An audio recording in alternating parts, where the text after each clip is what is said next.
strange, isn't it, in the world of broadcasting, really? Because if you think about it, we should all be given a vote, particularly when it's a public service.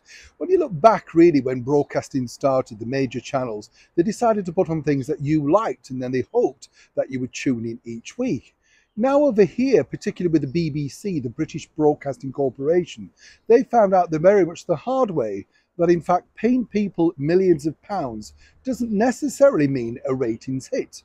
But more importantly, very discreetly behind the taxpayers' back, that is, of course, the BBC licence fee payers, they've decided to get rid of, well, not just one, but two favourites. And they're royal too. As ever, let me explain.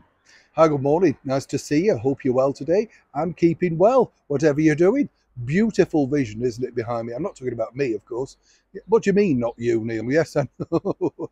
A lovely view behind me, yes. A wintry, well, coming up to a spring day now, isn't it? That's what we're hoping for, at least. As we told you the other day, by the way, you know, this sort of kerfuffle over the sports presenter Gary Lineker and the fact that he wouldn't back down over a tweet criticising the British government and the Right Honourable Suella Braverman, the Home Secretary, alongside our current British Prime Minister Rishi Sunak.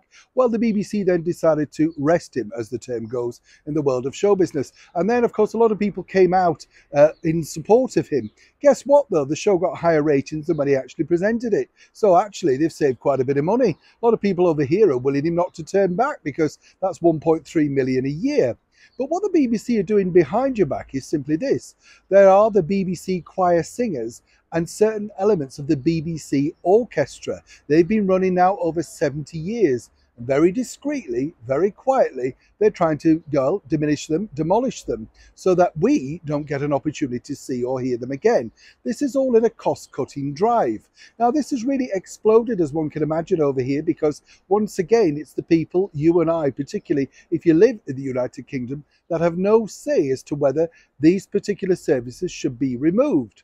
You see, the bigger problem is this. You have these £1 million plus a year presenters, the likes of Zoe Ball on BBC Radio 2, Claudia Winkleman, again, an omnipresence that you can't prize off even if you wish to. She's on every single show and working as a freelancer, promoting dandruff shampoo as well. So again, whichever channel you turn on, they're making a lot of money. Their prerogative. But really, should the BBC be paying such highly paid people?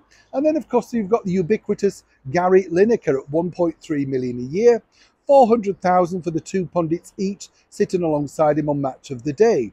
The BBC Concert Orchestra brings in money, actually makes a profit. People go to see it. They pay to see it, and the Concert Orchestra are used every single year at the brilliant Royal Albert Hall last night of the proms, in fact, the whole prom season.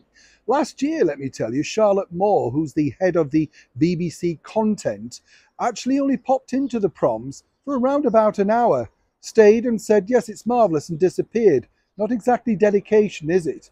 So the bottom line is this, and I ask everybody, wherever you are around the world, particularly with any TV channels now in the 21st century in the mainstream media, do you think you should have a vote of what you want to pay for, what you want to see? Yes, we all pay for streaming services. Well, I don't, as you know, but many people do around the world. But now, has broadcasting changed completely?